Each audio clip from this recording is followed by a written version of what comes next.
The moment the girl saw the old man, she realized he was her own son. While everyone was accusing her of taking advantage of him, the old man suddenly dropped to his knees in front of her, and called her mother. Everyone around was stunned, because back then, while the woman was on her final mission, she was ambushed by bandits who had been waiting for her. After she took down the attackers, her son suddenly followed her from home. She rushed over to check if he was hurt, but saw the timer on the bandits' bomb was about to go off. She died protecting her son, but when she woke up again, she found herself reborn 100 years later, wearing a wedding dress, about to marry some old man. She knocked him out with one punch, took off the wedding ring and got ready to leave, but her foster father, who always looked down on her, stopped her, saying she had to get married today, and even called security to take her away. He didn't know she had been reborn. With just one move, she took down the guards, which left her foster father and the scheming woman shocked. As the girl was leaving, she noticed someone who looked a lot like her late husband. When she learned her son was actually that man's grandfather, she followed the great-grandson to see her son. When the old man saw the girl,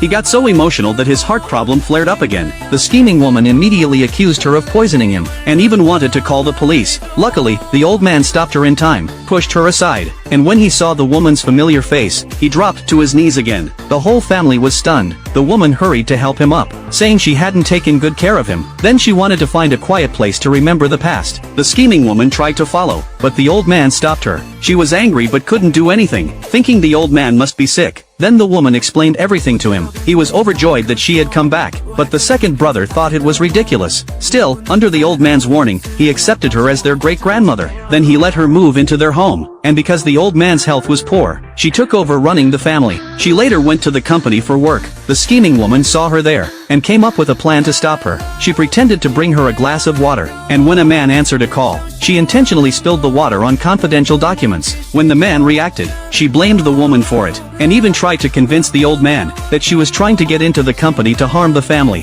The man actually believed her, and questioned what the woman was trying to do. Then the scheming woman, knowing there were cameras, told him to check the security footage. When they watched it, she framed the woman again, claiming she blocked the camera on purpose to frame her. The man immediately tried to kick the woman out of the company, and the scheming woman even called security to arrest her. That's when the woman said they should call the police and check fingerprints. The scheming woman argued that fingerprint checks were too much trouble. The woman mocked her for being scared, and told her to confess. If they called the police, her actions would be a crime. Seeing she wouldn't budge, the woman got ready to call the police. The scheming woman panicked, and finally told the truth, then pretended to be pitiful in front of the man, hoping he'd forgive her, and he actually did. The woman asked how he planned to deal with her slandering, but he brushed it off, saying it didn't really cause any harm, and told her to let it go. Right then, the second young master happened to be goofing around in the company. He spotted them at the door, and immediately ran.